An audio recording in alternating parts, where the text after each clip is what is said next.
O tema desta manhã, o Deus que dá o novo nascimento. Eu quero orar com os irmãos e daí em seguida nós iniciaremos as considerações preliminares acerca do tema.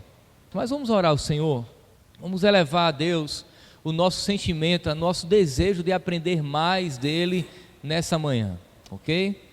Querido Deus, nós te louvamos, Pai, por Tua graça, por Tuas misericórdias. Nós te louvamos, Senhor, porque Tu és fiel e estás sempre conosco. Não há, ó Deus, um momento sequer que não, ó Deus, desfrutemos da Tua presença, da Tua proteção, da Tua providência, do Teu cuidado. Obrigado, ó Deus, pelo privilégio de estarmos aqui nesta manhã. E o nosso propósito, a intenção, ó Deus, sincera da nossa alma é adorar o Senhor em espírito e em verdade. Adorar com canções, adorar através das orações, adorar, ó Deus, por meio do ensino e do aprendizado de Tua palavra. Fala aos nossos corações nesta manhã mais uma vez, em nome de Jesus, amém. Desde o Gênesis capítulo 3, nós tomamos conhecimento de uma necessidade extrema de todo ser humano. Desde Gênesis 3, porque lá em Gênesis 3 nós temos o relato da queda. Quando nós falamos que temos o relato da queda, é que nós temos o relato do pecado. O homem desfrutava de uma condição de retidão diante de Deus, de pureza moral, de pureza espiritual, mas por ocasião da desobediência, ele agora é um homem, é um ser humano, homem e mulher, que desconhece os caminhos do Senhor, desconhece a glória de Deus, logo ele necessita de algo, que só Deus pode lhe dar. Até então, o homem, ele era um adorador, ele adorava a Deus e Deus era o centro da sua adoração, Deus era o centro da sua vida. Não é por menos que na viração de cada dia, Deus se revelava a Adão e ali ele adorava ao Senhor, lá no jardim chamado Éden, ou jardim do Éden. Contudo, o homem agora ocupa um espaço que era de Deus, ele ocupa o lugar de Deus na sua própria vida. Era Deus que era o centro da sua existência, era o centro da sua vida, mas agora o homem ocupa o lugar de Deus. O que foi que o pecado fez? Desalojou Deus da história e do coração do homem, e daí o homem senta no trono de sua própria existência. Isso é fato. Nós tomamos o lugar indevido na nossa própria vida, isso é interessante. Quando alguém lhe mostra, por exemplo, uma fotografia da turma na escola, e você tem a visão de 50 pessoas, quem é a primeira pessoa que você procura? Você. Quando você discute com alguém, e tem um debate caloroso, e sai daquela discussão, e em casa você fica imaginando o que você poderia ter dito na hora, para revidar aqueles argumentos. No final desse debate que você está idealizando em casa, quem é que vence? Nós vencemos, a gente nunca perde. Por que isso acontece? Nós tomamos o centro da nossa existência.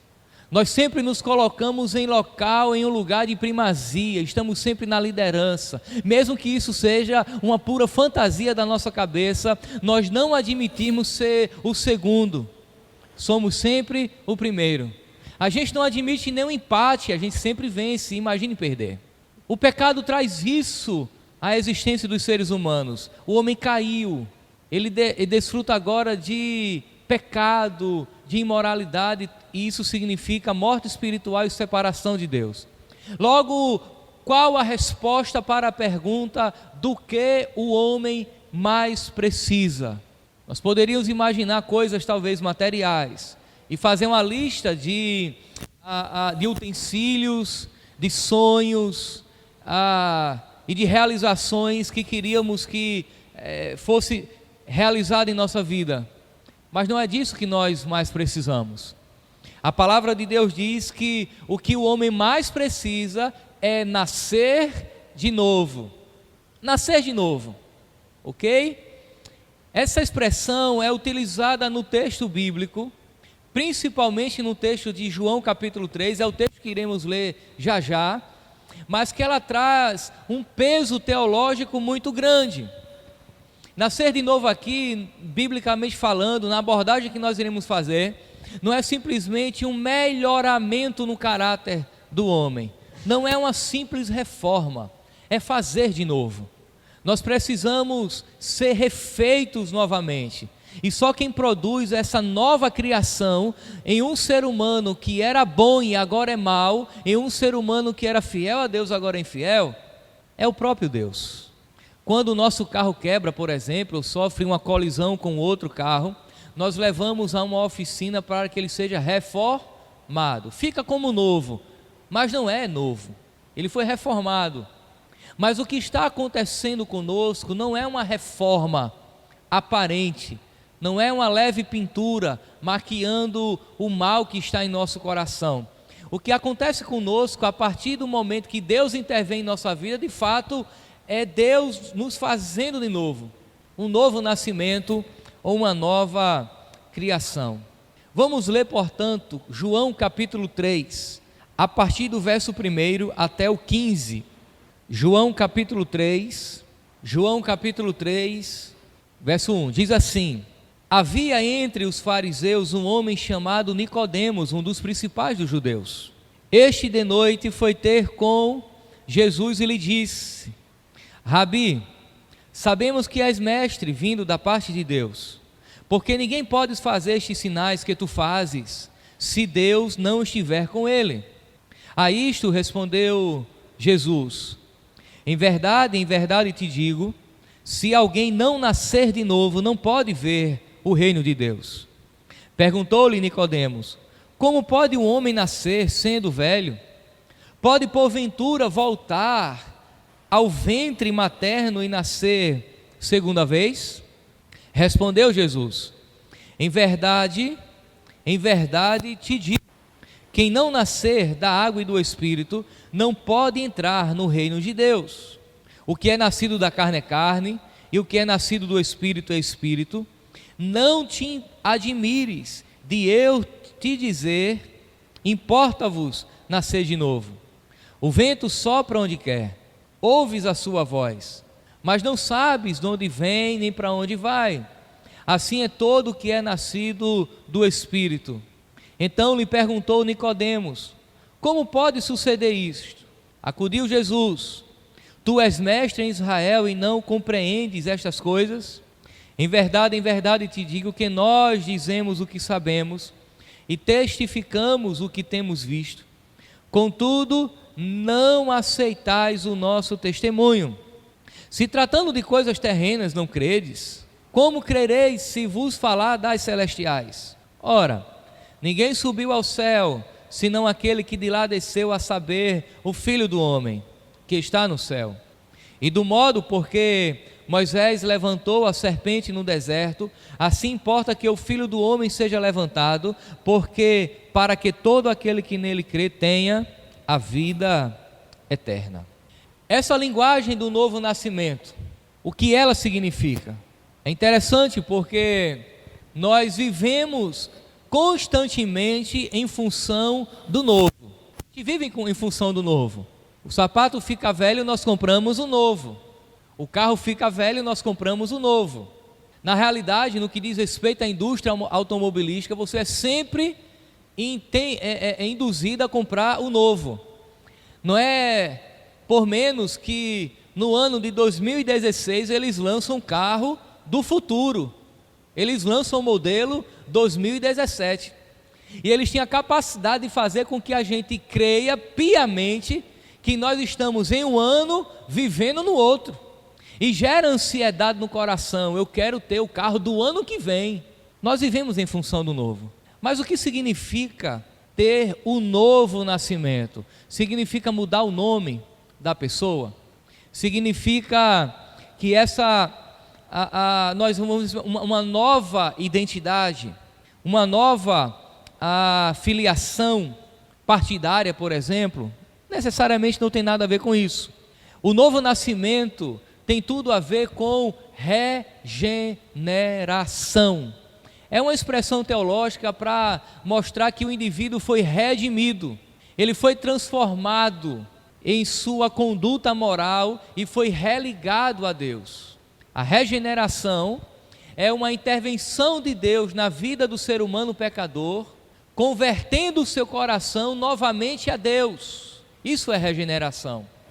Ou salvação, simplesmente, como a maioria de nós chamamos no popular, e não está errado.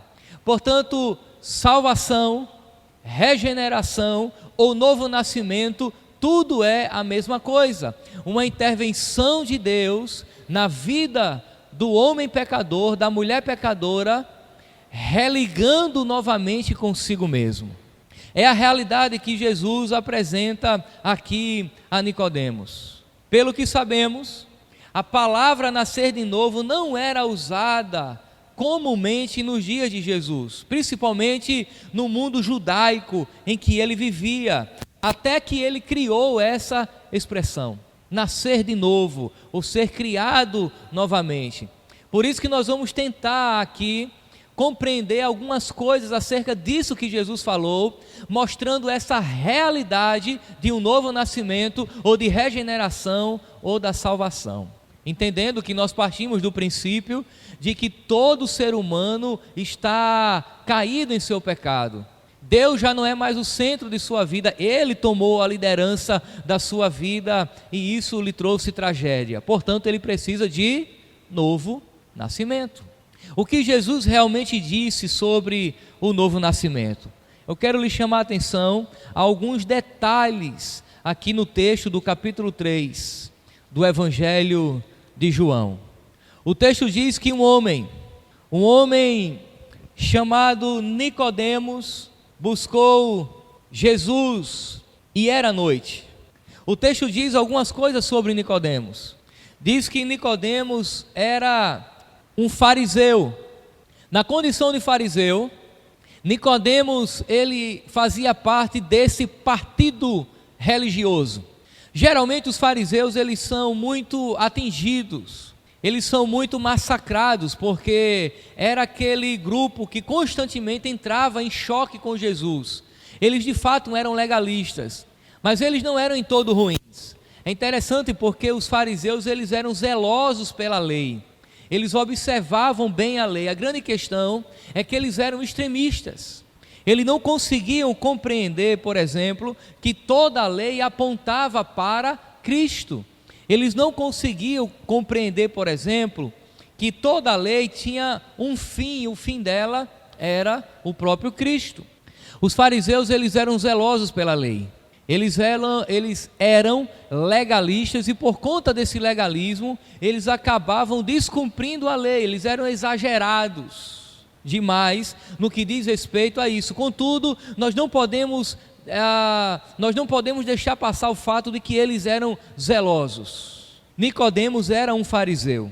O texto diz ainda no verso 1 que ele era um dos principais dos judeus, o que provavelmente o identifica também como pertencente a um partido político, chamado de Sinédrio. Se ele fazia parte do Sinédrio, ele fazia parte daquele grupo de 70 homens, ou 72 homens, que administrava politicamente e judicialmente todo o povo de Israel daquela época, representando diante do Império Romano. Logo, considerando que Nicodemos era fariseu e membro do Sinédrio, ou do tribunal judaico, Nicodemos era um homem de alta patente, provavelmente de um poder aquisitivo alto. Ele era importante, é por isso que o texto diz que ele era um dos principais dos judeus. Ele era aquele homem que prefigurava tanto no âmbito religioso, quanto no âmbito político e jurídico da nação de Israel. Ele não era qualquer um. Mas tem algumas curiosidades aqui ainda. O texto diz que verso 2 é uma referência a Nicodemos, de noite foi ter com Jesus e lhe disse, e aí falou com Jesus. Alguns estudiosos têm ao longo do tempo questionado por que Nicodemos foi em busca de Jesus à noite e não durante o dia. Alguns dizem que ele foi à noite justamente porque ele era de uma alta patente política, religiosa, e não queria ser visto com Jesus, a fim de não sofrer alguma possível retaliação. Alguns entendem dessa forma, o que para mim é pouco provável, porque nós encontramos Nicodemos em outros lugares, livremente encontrando com Jesus. A grande questão é que aqui nós temos que entender o uso teológico que o autor do Evangelho João faz da palavra noite, trevas, luz, porque na perspectiva de João, luz e trevas, quando ele usa no texto, aponta para a condição espiritual do povo. E daí a maioria dos estudiosos entendem que o fato dele ter dado ênfase no período em que ele foi buscar Jesus para conversar, aponta justamente para a condição espiritual de Nicodemos. De fato, Nicodemos foi ter com Jesus à noite, mas não quer dizer que ele estava fugindo, escondido, sem querer ser visto pelo grupo do Sinédrio, com medo de sofrer qualquer retaliação. Ele foi buscar Jesus de noite por qualquer um motivo, e João registrou porque a noite aqui aponta para a obscuridade do coração de Nicodemos. Ele vivia em trevas, motivo do qual Jesus vai mostrar para ele a necessidade de nascer de novo. Essas trevas, irmãos, espirituais, são as mesmas que todo cidadão da face da terra, em qualquer lugar do mundo, independente do sexo, vive. Ele caiu em Adão, ele é um pecador, ele precisa ser religado a Deus, logo ele está em trevas. Não há vida em seu espírito e sim morte, é o que as Escrituras nos ensinam. Quando Jesus, lá no capítulo 9 do Evangelho de João, recupera a visão do cego, aquele cego simboliza todos aqueles que vivem sem Deus e sem Cristo no mundo. Eles são cegos espirituais. É mais ou menos aqui a mesma coisa que acontece. Quando João registra Nicodemos indo buscar Jesus à noite, ele quer que os seus leitores entendam a condição espiritual que Nicodemos vive, de trevas espiritual, ausência de vida. O que é que ele diz a Jesus? Rabi significa mestre. Sabemos que és mestre, vindo da parte de Deus, porque ninguém pode fazer estes sinais que tu fazes, se Deus não estiver com ele. Aqui surge mais uma curiosidade, porque Nicodemos fala no plural. Sabemos, tem um nós aqui. Ele fala na primeira pessoa do plural, mas Nicodemos está sozinho. Interessante, por que ele fala no plural, uma vez que não tem ninguém ali com ele?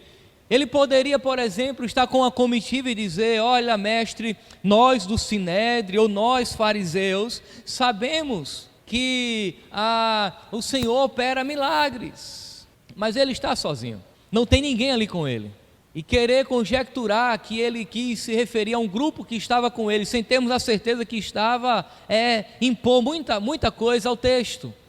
E daí nos parece que na realidade ou Nicodemos está falando em representação do grupo, ou ele está de alguma forma querendo falar de maneira meio que impessoal. É provável que haja isso, mas a grande questão é que ele é chamado, o que lhe chama a atenção são os sinais. Ele não reconhece Jesus ainda como o Messias prometido. Ele não reconhece Jesus ainda como o Salvador, ele apenas reconhece que Jesus é alguém que promove sinais, e aqueles sinais não podem vir senão da parte de Deus. Agora o interessante é o que Jesus diz a ele, porque nos parece que Jesus está respondendo uma pergunta que Nicodemos não fez. A isto respondeu Jesus. Veja bem, Jesus está dando uma resposta, mas quando nós lemos a resposta, parece que Nicodemos não fez a pergunta. Em verdade te digo, se alguém não nascer de novo, não pode ver o reino de Deus. E você pergunta, por que essa resposta se a pergunta não tem nada a ver? Nicodemos disse, sabemos que és mestre vindo da parte de Deus, porque ninguém pode fazer estes sinais que tu fazes, se Deus não estiver com ele.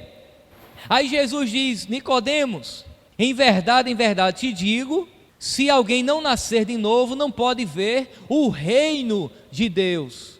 Parece que Jesus está dando uma resposta para uma pergunta que não foi feita, aparentemente. Para entendermos o porquê Jesus respondeu, ninguém pode entrar no reino se não nascer de novo, nós temos que entender o que Nicodemos pensava, o que tinha na sua mente, qual era a compreensão que Nicodemos tinha no reino de Deus. Perceba que a resposta de Jesus é, se não nascer de novo, não pode ver o reino. Mas por que essa pergunta? Porque o que Nicodemos acabara de dizer tem tudo a ver com a compreensão que ele tinha do reino de Deus. Olha só o que ele diz, vamos repetir, porque ninguém pode fazer estes sinais que tu fazes se Deus não estiver com ele. Os judeus acreditavam, entre inúmeras compreensões que ele tinha acerca do reino de Deus, uma delas era que um dos sinais do reino de Deus, que evidenciaria que Deus estaria trazendo, ou teria trazido o seu reino para revelar-se entre os homens, era justamente a manifestação de sinais, de milagres, de ações sobrenaturais, a evidência de ações miraculosas, supra-humanas, sobrenaturais. Entendiam os judeus que era um dos sinais que evidenciava a vinda do reino de Deus entre os homens. É por isso que Nicodemos diz, olha, esses sinais ninguém pode fazer se Deus não estiver com eles, com ele. Em outras palavras, Nicodemos está dizendo, estes sinais, porventura, revela que o reino de Deus está entre nós? Aí Jesus responde, Nicodemos, em verdade te digo, ninguém pode ver o reino de Deus se não nascer de novo. De fato, esses sinais revelam que o reino de Deus está em nosso meio, mas só pode entrar no reino quem nascer de novo. Não basta ser do sinédrio, não basta ser fariseu, ou seja, não basta fazer parte de um partido político, não basta fazer parte de um partido religioso, não basta confessar uma fé correta, ortodoxa, não basta ser bom, não basta ser admirado pela sociedade, não basta ter uma posição de liderança, tem que nascer de novo para entrar no reino de Deus. Portanto, Jesus deu a resposta à pergunta de Nicodemos. Agora, o que realmente Jesus quis dizer com importa-vos nascer de novo ou com o novo nascimento? No verso seguinte, Nicodemos faz uma pergunta a Jesus. E parece que essa pergunta ela é inocente e boba. Quando não? O verso 4 diz assim: perguntou-lhe Nicodemos: como pode um homem nascer sendo velho? Como, ou porventura, pode porventura voltar ao ventre materno e nascer segunda vez? Parece que a pergunta de Nicodemos é muito boba e inocente para uma pessoa estudada, mestre na lei, um dos principais dos judeus, mas não é. Vamos entender duas coisas aqui na compreensão de Nicodemos, na resposta que ele dá. Quando Jesus diz, aquele que não nascer de novo, a construção da palavra para novo nascimento, na língua grega, é a palavra anotem. A palavra anotem pode ser traduzida de duas formas: nascer de novo, conforme temos aqui na nossa tradução na língua portuguesa, ou nascer do alto. Nicodemos compreende nascer de novo. Jesus tinha em mente nascer do alto, que de fato promove um novo nascimento da natureza caída pecaminosa para uma natureza redimida para Deus, salvação.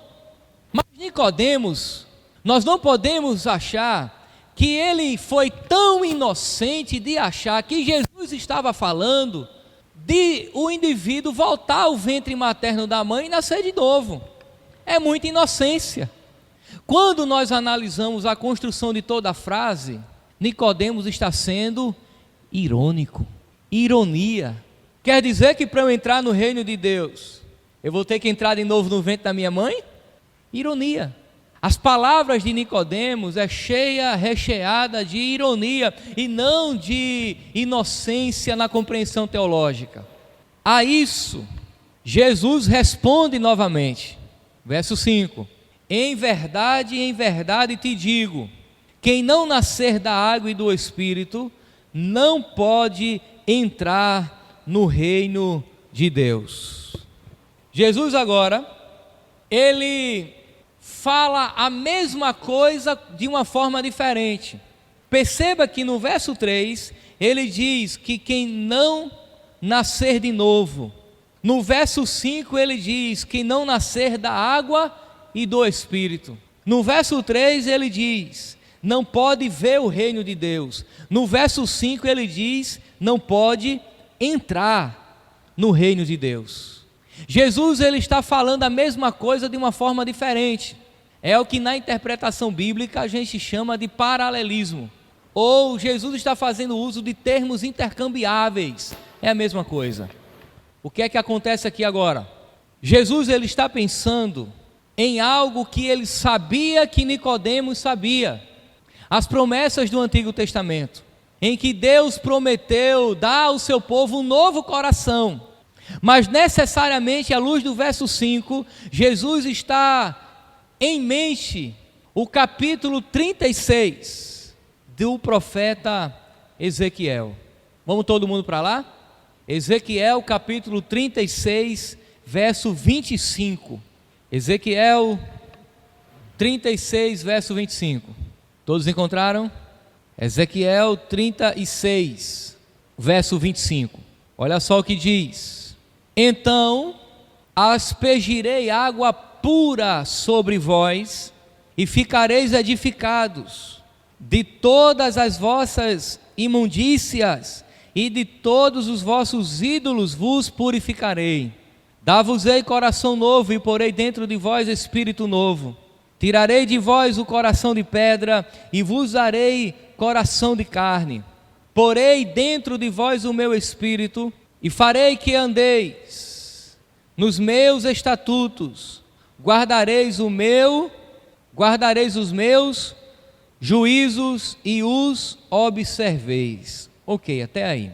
O texto é mais longo, mas essa porção é suficiente. Jesus está em mente o texto de Ezequiel, onde Deus promete que derramará do seu espírito, aspergirá água pura.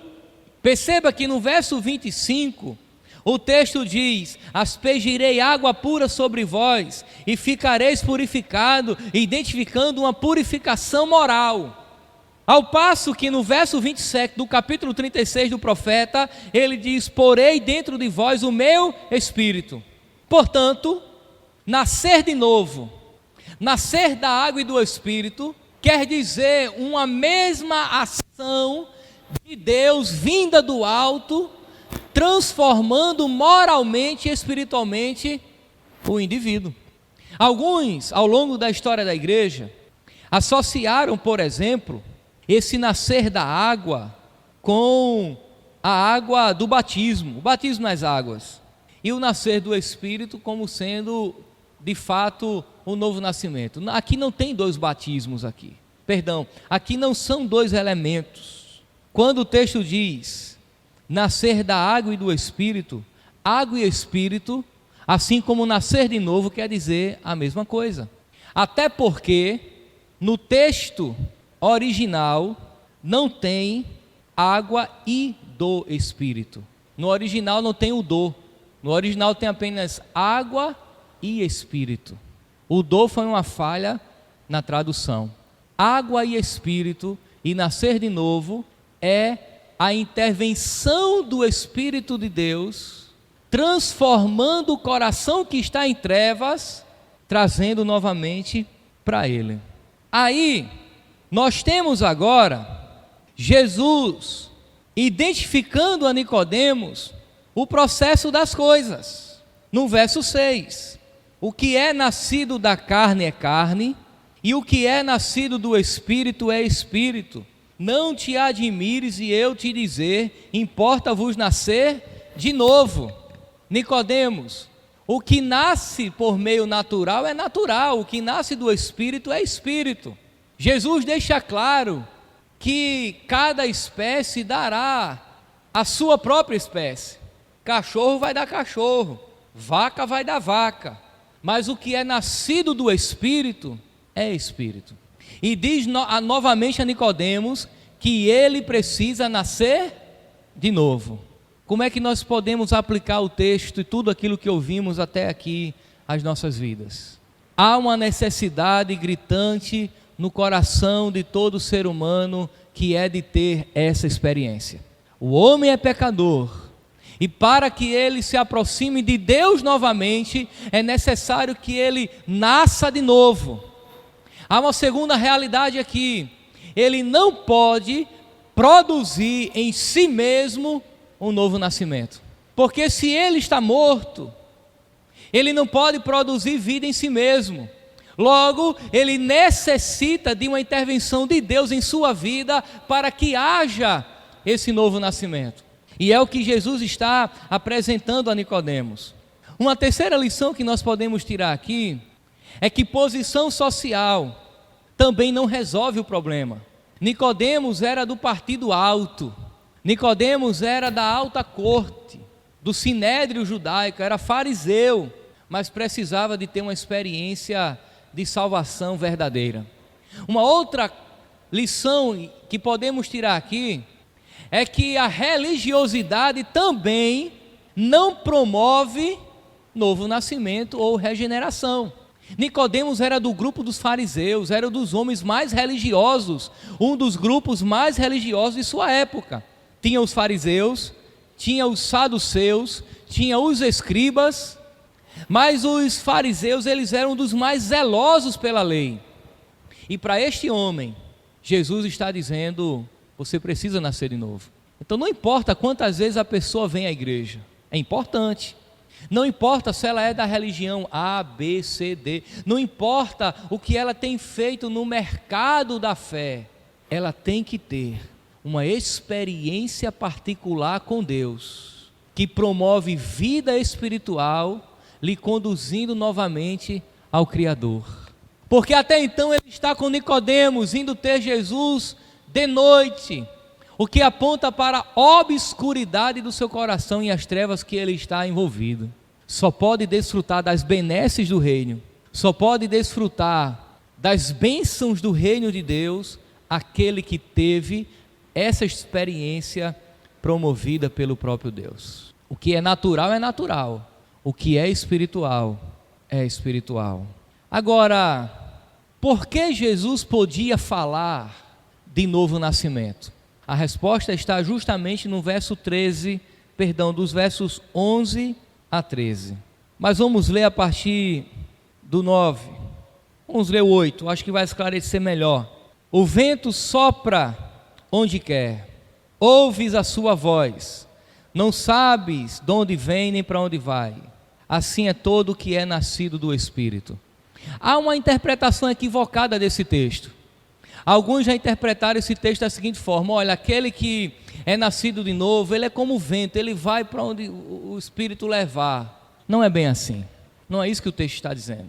O Donald Carson, ele diz que é quase impossível imaginar, por exemplo, Jesus conversando com Nicodemos em uma esquina de Jerusalém à noite, e de repente eles percebem o vento batendo no galho de um sicômoro, que era uma árvore comum, ou simplesmente um vento levando uma folha rolando ao chão empoeirado da Judéia. Porque o vento, você percebe as suas ações, mas você não sabe necessariamente de onde ele vem.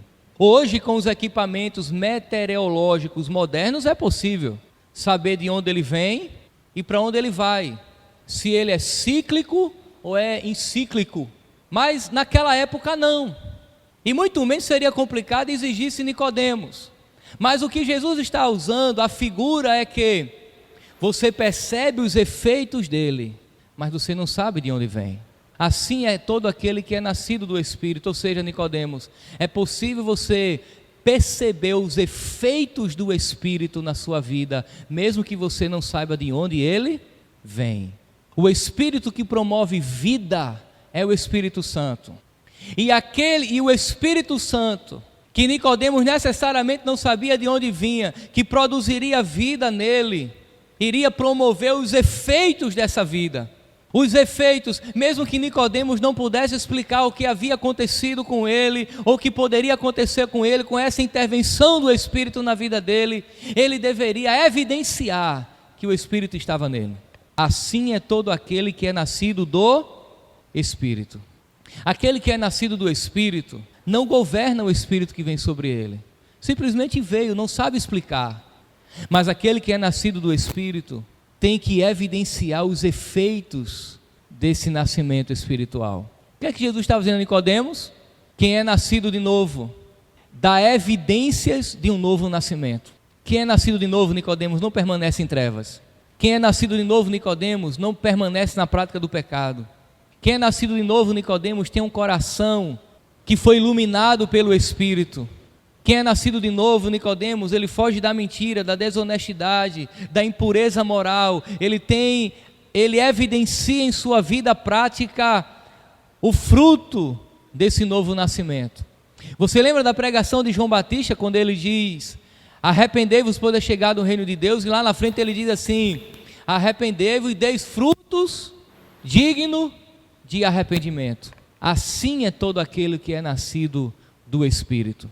Não pode, irmãos, uma pessoa ter tido um genuíno novo nascimento, ter sido regenerado de fato e de verdade, e não evidenciar isso na sua vida prática. Quem nasceu de novo evidencia que nasceu de novo. Ele ama, ele se arrepende do pecado, ele chora o seu pecado quando reconhece que aquilo que ele fez afrontou de alguma forma a glória de Deus. Ele se arrepende em lágrimas e Deus lhe perdoa, ele dá frutos de um verdadeiro arrependimento. Assim é todo aquele que é nascido do Espírito. Mas por que Jesus poderia falar, por que Jesus podia falar sobre nascer de novo? Agora sim, o verso 9 a 13.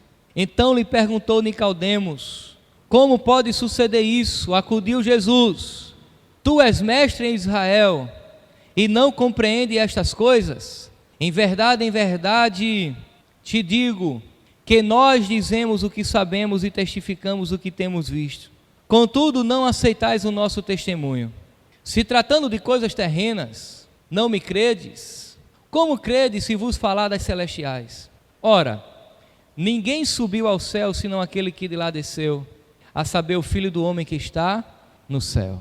Coisa tremenda agora. Eu lhes falei que estranhamente Nicodemos fala na primeira pessoa do plural, quando ele diz mestre. Sabemos, nós sabemos, mas agora quem fala é Jesus. Mas também não tem ninguém com Jesus. Sabemos e testificamos o que temos visto. Me parece que da mesma forma com que Nicodemos fala representando o grupo que ele fazia parte, Jesus fala representando o grupo que ele faz parte. E se Nicodemos faz parte do grupo do Sinédrio dos judeus, Jesus faz parte daquele grupo que pertence ao reino, ao conselho eterno de Deus, o Pai, o Filho e ao Espírito Santo. Mas agora Jesus diz: se tratando de coisas terrenas não me credes, como crereis se vos falar de coisas celestiais? Por que é que Jesus podia falar sobre o novo nascimento?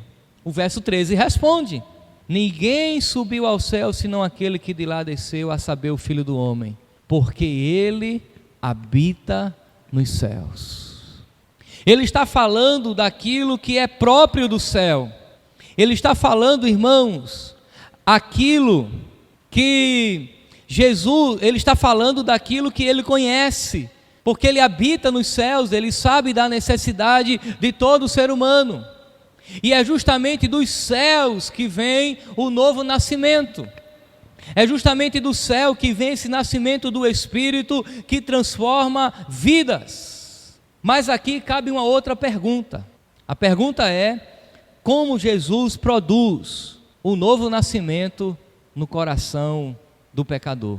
A resposta está nos dois últimos versos, 14 e 15. E aqui caminhamos para o final. De modo, porque Moisés levantou a serpente no deserto, assim importa que o Filho do Homem seja levantado, para que todo aquele que nele crê tenha a vida eterna. E agora surge uma nova expressão: vida eterna. Nascer de novo, nascer da água e do Espírito, e vida eterna é a mesma coisa. Mas como ter a vida eterna? Como nascer de novo? Como Jesus produz isso? Ele vai responder essa pergunta fazendo uso do texto de Números, capítulo 21, versos de 4 a 9. Eu quero ler com você esse texto. Números, você tem Gênesis, Êxodo, Números. É o terceiro livro da Bíblia. Verso 4 a 9. Verso 4 a 9. Diz assim: então partiram. Todos abriram? Deixa eu abrir aqui o meu texto. Capítulo 21, a partir do verso 4. Então partiram no Monte Or, pelo caminho do Mar Vermelho, a rodear a terra de Edom. Porém o povo se tornou impaciente no caminho. E o povo falou contra Deus e contra Moisés: por que nos fizeste subir do Egito para que morramos no deserto, onde não há pão nem água? E a nossa alma tem fastio deste pão vil. Então o Senhor mandou entre o povo serpentes abrasadoras, que mordiam o povo, e morreram muitos do povo de Israel. Veio o povo a Moisés e disse: havemos pecado, porque temos falado contra o Senhor e contra ti. Ora ao Senhor que tire de nós as serpentes. Então Moisés orou pelo povo. Disse o Senhor a Moisés: faze uma serpente abrasadora, põe-na sobre uma haste, e será que todo mordido que a mirar viverá. Fez Moisés uma serpente de bronze e a pôs sobre uma haste. Sendo alguém mordido por alguma serpente, se olhava para a de bronze, sarava. Até aqui. Quando Jesus vai dizer como ele vai dar o novo nascimento, como se dará essa intervenção do Espírito, ele evoca a experiência do povo de Israel lá no deserto. Murmuraram contra Deus, murmuraram contra Moisés, e isso foi pecado grave. Aí Deus manda serpentes venenosas, morderam o povo e muitos morreram. O povo se arrependeu do pecado, pediu para Moisés orar a Deus por livramento. Moisés orou e Deus disse: Moisés, a orientação é o seguinte: faça uma serpente de bronze. Todo aquele que for mordido por essa serpente venenosa, quando olhar para a serpente de bronze, que deveria estar pendurada numa haste, quando olhar para o alto, será curado e não morrerá. Aí Jesus diz agora, presta bem atenção na figura que ele usa: assim como Moisés levantou a serpente no deserto, importa que o Filho do Homem seja levantado, para que todo aquele que nele crê não morra, mas tenha vida eterna. O que é que levava à morte lá no deserto? A picada da serpente, uma ação de juízo porque eles haviam pecado. Mas Jesus está falando numa perspectiva mais espiritual. O que é que leva o homem à morte? O veneno do pecado, e todo mundo está envenenado com ele. Aqueles homens olhavam para cima, para a serpente de bronze, para que tivessem a sua vida física recuperada. Mas agora, quem olha para o Filho de Deus erguido na cruz, tem vida e vida eterna. Assim como Moisés levantou a serpente no deserto, importa que o Filho do Homem seja levantado para que todo aquele que nele crê tenha a vida eterna. Nós não olhamos mais para a serpente de bronze, mas assim como aconteceu, nós olhamos para cima, para aquele que está pregado na cruz, para termos vida e vida espiritual, para que seja removido de dentro de nós o veneno mortal do pecado.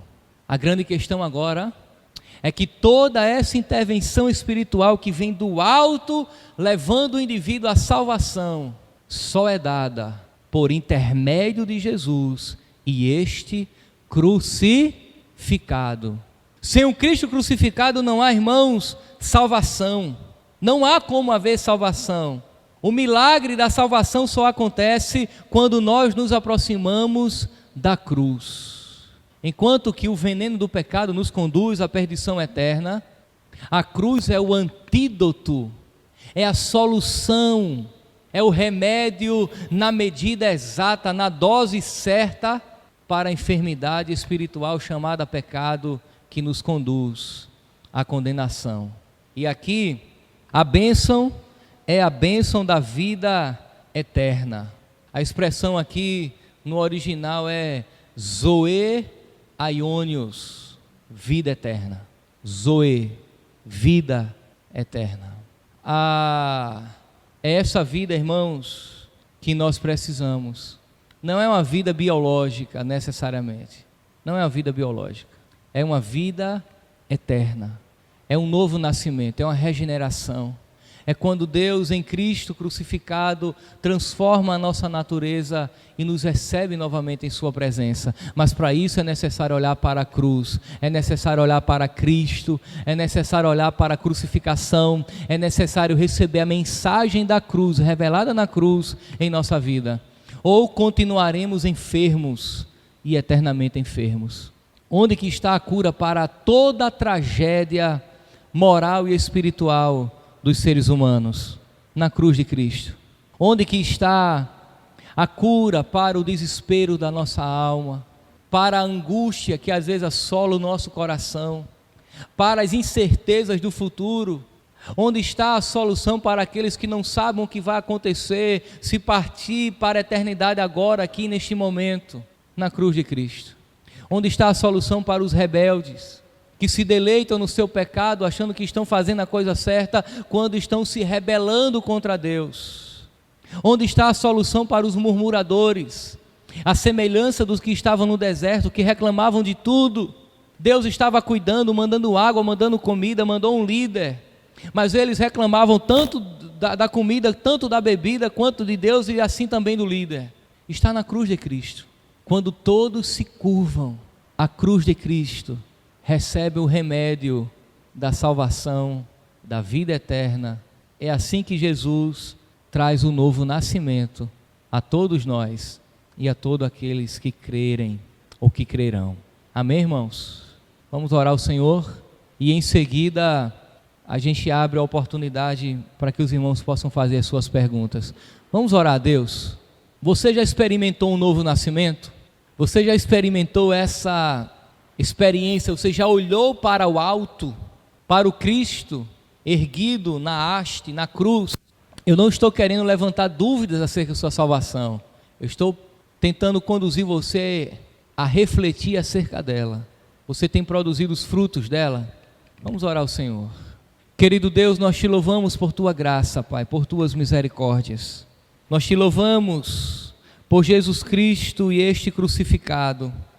E o nosso desejo, Pai, nesta manhã, é que o Senhor nos aproxime cada vez mais de Ti, para que possamos evidenciar esse novo nascimento, esse que vem do alto, que foi promovido por Jesus Cristo na cruz do Calvário, do qual podemos erguer os nossos olhos e contemplar o sofrimento que nos trouxe a salvação. Aqueles que porventura, ó Deus, ainda não tiveram essa experiência, que o Senhor possa levá-los a crer, em nome de Jesus, amém.